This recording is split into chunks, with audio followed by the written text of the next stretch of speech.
À l'état naturel, le terrain a une certaine consistance. Le matériau extrait perd sa consistance. Il foisonne.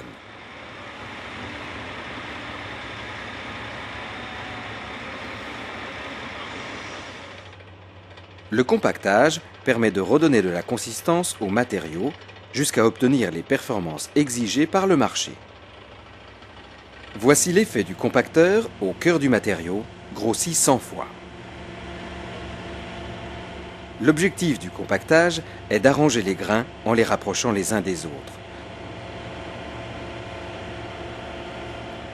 Pour cela, le matériau doit avoir une certaine teneur en eau. Effectivement, le bon dosage en eau présente à la surface des grains facilite leur déplacement. Elle sert de lubrifiant et assure la cohésion. Le rapprochement des grains augmente les surfaces de contact. Le collage des grains est amélioré. Lorsque l'eau manque, les grains ne glissent pas entre eux et ne comblent pas les vides. Il y a moins de surface de contact.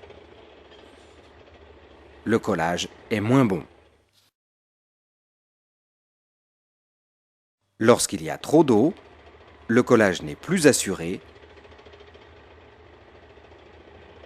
Les grains glissent entre eux et se séparent.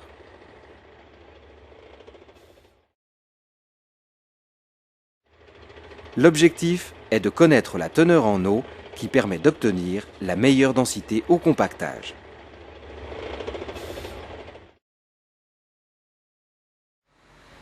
L'essai Proctor permet de définir cet optimum.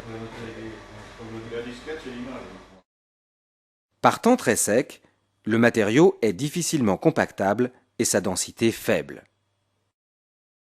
Lorsque la teneur en eau s'élève, le compactage s'améliore et la densité augmente pour culminer en un point appelé optimum. Au-delà, toute élévation de la teneur en eau diminue l'efficacité du compactage et fait chuter la densité. La tolérance généralement retenue pour les remblais est de 95% de l'optimum. Au-dessus, le matériau peut être compacté. En dessous, il n'est pas compactable. En limite de la zone de faisabilité, le matériau peut être amélioré pour être réutilisé. Il est traité par ajout d'eau s'il est trop sec et par traitement à la chaux ou aération s'il est trop humide. Le compactage est assuré par l'application d'une charge qui comprime le terrain.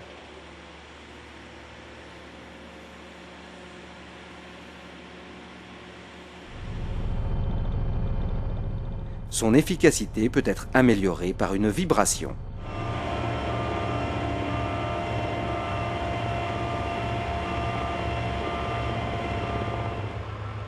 Une fois compacté, le terrain est plus résistant et plus porteur.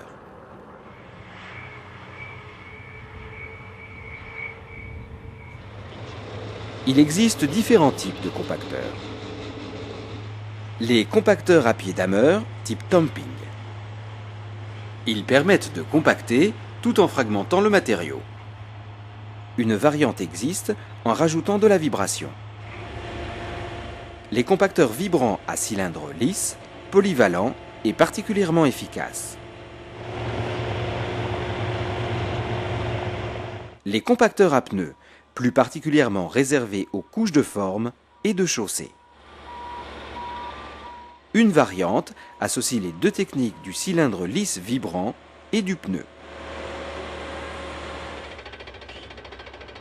Leur choix est effectué en fonction du matériau et des rendements à obtenir. Chaque compacteur, en fonction de son poids et du matériau, agit jusqu'à une profondeur limitée à quelques dizaines de centimètres.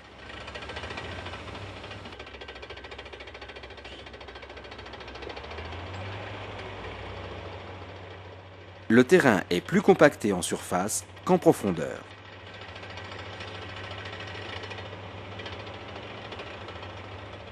À chaque passage, une énergie complémentaire est apportée à l'ensemble de la couche. Pour obtenir une compacité suffisante en fond de couche, il faut passer plusieurs fois. Pour monter un remblai, il faut superposer un ensemble de couches. Leur épaisseur est définie par le type de compacteur et la classe de matériaux utilisés.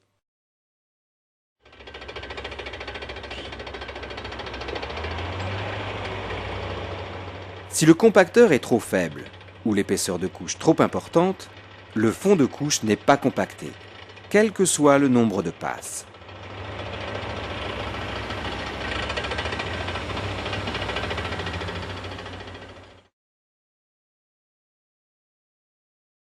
Le remblai est monté. Les parties basses des couches ne sont pas compactées. Sa stabilité n'est pas assurée. Le remblai se tasse et des ruptures peuvent se produire. Ici, une couche de 40 cm correctement compactée. Elle résiste à la contrainte prévue.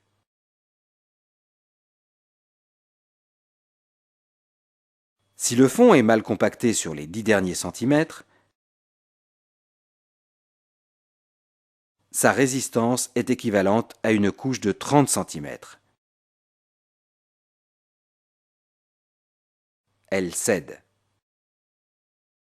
Un tableau permet pour chaque type de compacteur et de matériau de connaître l'énergie nécessaire pour un compactage optimum.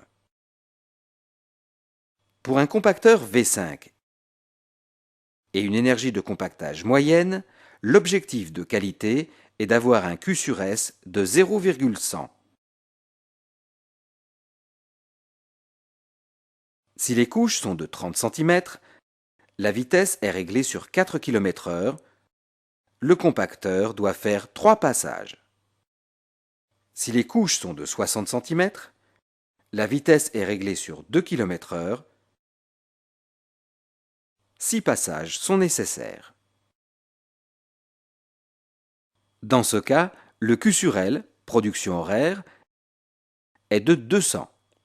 Il permet de déterminer le nombre de compacteurs à affecter pour suivre la cadence de production. L'énergie apportée par les compacteurs doit être répartie de manière homogène sur la surface des remblais. Pour s'en assurer, il faut définir et respecter un plan de balayage.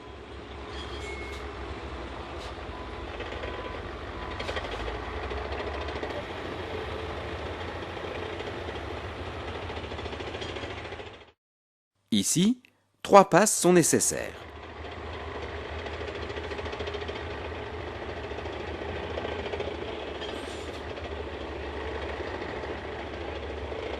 Lorsqu'elles sont réalisées, le compacteur se décale pour compacter la bande suivante. Le nombre de passages doit être respecté pour chaque bande.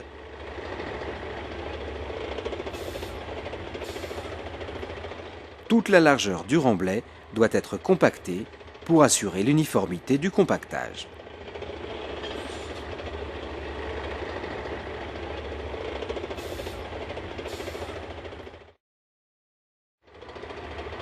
Ici, le balayage n'est pas respecté.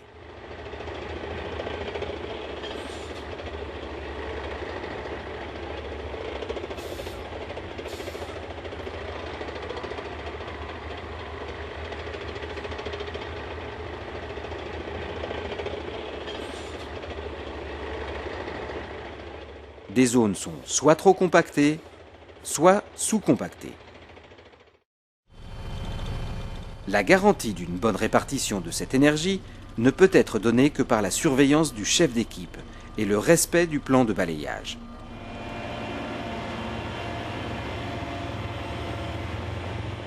Lors de chaque décalage, une surface de recouvrement d'environ 10 cm doit être respectée.